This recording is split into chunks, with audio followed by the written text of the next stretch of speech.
A paz do Senhor, crianças, tudo bem? Eu sou tia Denise. Nós estamos aqui para a nossa lição de número 3 da nossa revista Juniores.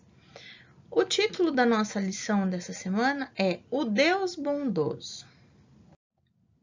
O nosso textuário diz assim: Anunciarei o amor de Deus, o Senhor, e darei graças por tudo o que Ele tem feito, pois o Senhor nos abençoou ricamente.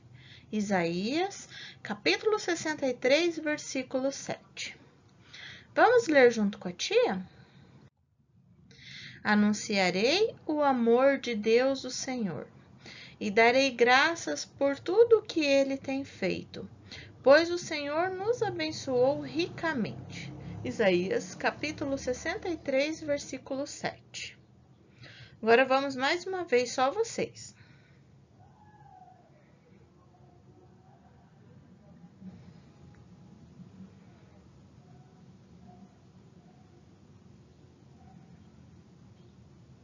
Amém.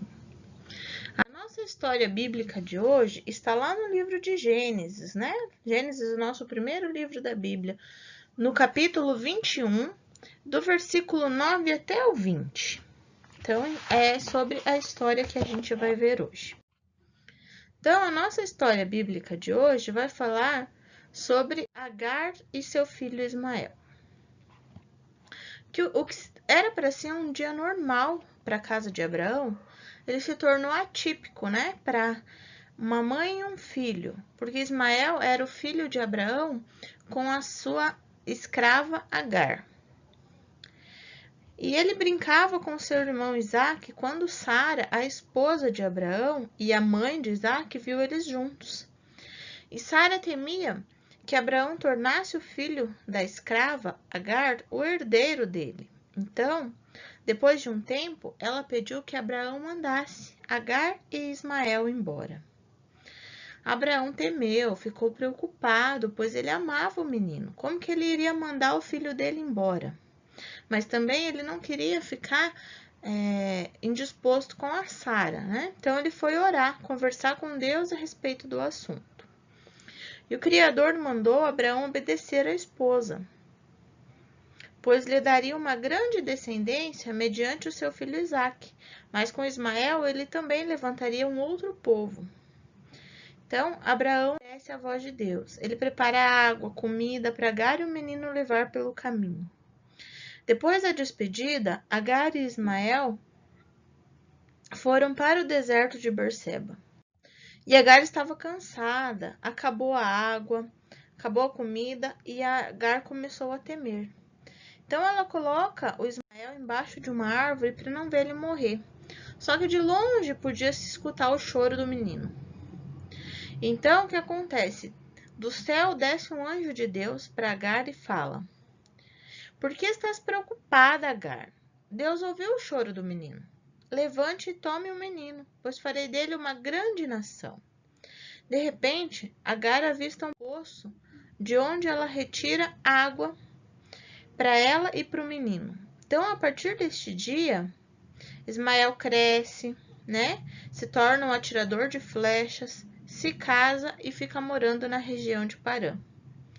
E aí Deus foi bondoso com Ismael e a sua mãe Agar, porque Deus não deixa os seus filhos desamparados, né? Então Deus cumpriu a promessa que ele fez a Abraão de cuidar de Ismael. O menino tornou-se pai de uma descendência numerosa. Todos os dias da vida de Ismael, os olhos bondosos do Senhor estavam sobre ele. Então Deus trouxe para ele proteção e prosperidade. Então vamos refletir acerca da história de Agar e Ismael, né? Por que será que Deus permitiu a Abraão mandar o próprio filho com sua mãe embora? Como será que a gente se sentiria, né? se a gente fosse mandado embora de casa junto com a nossa mãe. O que Deus havia prometido a Abraão acerca de Isaac? Qual foi o tratamento de Deus em relação a Agar e Ismael? Então, Deus havia ordenado que Abraão ouvisse o que Sara havia pedido. Por quê? Porque a promessa divina de que a descendência de Abraão haveria de herdar a terra prometida, e ela ia se cumprir com Isaac. Então, não era necessário que a linhagem de Ismael ficasse junto, né? Que Ismael permanecesse junto com Isaac, porque era somente a linhagem de Isaac que ia para a terra prometida. A promessa de Deus, ela tinha sido feita a Abraão há muitos anos. Eles esperaram cerca de 25 anos para ver o filho deles nascer. E por intermédio do Isaac, que o Senhor ia fazer surgir uma grande nação que daria prosseguimento a essa aliança que Deus fez com Abraão. E Deus também teve misericórdia de Ismael e sua mãe, pois lá no meio do deserto o Senhor não deixou eles desamparados, né? Deus cumpriu a promessa que fez a Abraão. Deus falou com Agar que de Ismael ele também ia fazer uma grande nação. Então o menino cresceu e habitou lá na terra de Parã. Mas o que será que aconteceu com Ismael e com quem eram os descendentes deles, né? Ele se tornou líder de uma grande tribo ou nação, mas eles eram um povo nômade, né? Que vivia no deserto de Sinai e Parã, ao sul de Israel. E a Bíblia também nos conta que os ismaelitas, eles viviam em guerra com os israelitas, né? Eles não se davam bem. Até hoje, lá no Oriente Médio, essas tribos, né, esse povo, eles não se dão bem. Então, foi uma coisa que aconteceu na época de Abraão e que persistiu até os dias de hoje. Deus fez uma grande nação de ambos os filhos de Abraão, mas eles não são duas tribos unidas. Então, o que a gente pode concluir dessa nossa aula?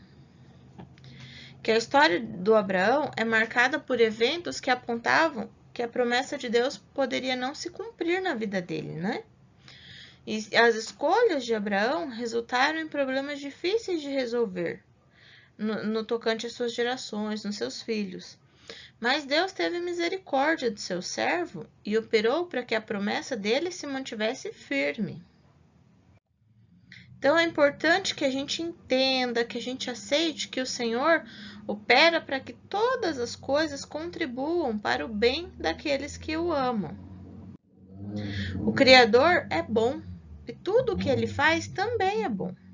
Este é um atributo moral do caráter de Deus, faz parte da sua própria natureza ser bom. Por este motivo, Deus zela pelo bem-estar da sua criação. Então, Deus não deseja o mal da humanidade, que Ele mesmo criou. Ele quer convencer a gente do pecado, né? Para uma nova vida debaixo da graça dele. Se a gente pensar na aula passada, na aula anterior, por que Adão e Eva foram expulsos do paraíso? Porque eles pecaram. Então, o pecado, ele nos separa de Deus. Então, nós temos que ter consciência de que nós somos pecadores, mas nós temos que nos arrepender, orar e pedir a graça de Deus para a gente ficar unido com Ele de novo. Porque Deus provou o grande amor dele pela humanidade quando ele entregou Jesus para ser crucificado lá na cruz, a fim de remover a culpa do pecado. Mas, infelizmente, ainda tem muitas pessoas que insistem em rejeitar o meio amoroso que Deus decidiu usar para fazer a reconciliação, né? Porque quando Jesus morreu e foi crucificado, ele veio para fazer uma ponte, criar uma ponte entre nós e o abismo do pecado, que estava separando a gente de Deus. Então, Jesus veio para nos ligar novamente ao Criador. Só que tem pessoas que não entendem isso. E a história de Abraão mostra para a gente um exemplo de fé e obediência. Porque mesmo quando não sabemos ou compreendemos todas as formas de Deus agir, o melhor a fazer é sempre obedecer à vontade dele. Porque já diz lá na Bíblia, né? Que a vontade de Deus é boa, perfeita e agradável. Nem sempre a gente entende os caminhos que o Senhor usa, mas de acordo com a vontade dele, né? Tudo se encaixa. Então a gente tem que estar atento à voz de Deus, aos caminhos que o Senhor traça para a gente não pecar. Ou caso aconteça, porque nós somos humanos, a gente se arrepender verdadeiramente, né? E confiar em Deus, obedecer e ter fé, né? Vamos orar então para encerrar nossa aula? Vamos fechar os nossos olhinhos, né? Para orar, agradecer a Deus pela nossa aula. Senhor Jesus, obrigada, Pai, por mais uma aula, mais uma oportunidade de estarmos aqui aprendendo mais um pouco da Tua palavra. Obrigada, Senhor, pela Tua infinita misericórdia na vida de cada um de nós, dessas crianças que estão assistindo essa aula, das suas famílias. Venha, Senhor, cobrir a todos nós com o Teu manto de misericórdia, de amor, de bondade, nos dar sabedoria, discernimento, Senhor, para viver nesse mundo tão difícil que estamos enfrentando. Esses últimos tempos, Senhor, que não está sendo fácil para a Tua igreja. Venha, Senhor, ser com cada uma dessas crianças, mostrando o Teu caminho, a Tua bondade, a Tua misericórdia, para que permaneçam firmes e fiéis na Tua presença, Senhor. Dá-nos uma semana de bênçãos, de graça. Nos permita, Senhor, estar logo, logo na Tua casa, todos juntos adorando o Teu santo nome, Jesus. É o que eu te peço. Amém. Então é isso, meus queridos. Um beijo da Tia D. Fiquem com Deus. Tenham uma semana abençoada, né? Vamos cuidar do nosso pensar, do nosso falar, do nosso olhar, do nosso ver, para que Deus esteja sempre conosco, né? Nos cuidando. Então, até a próxima aula.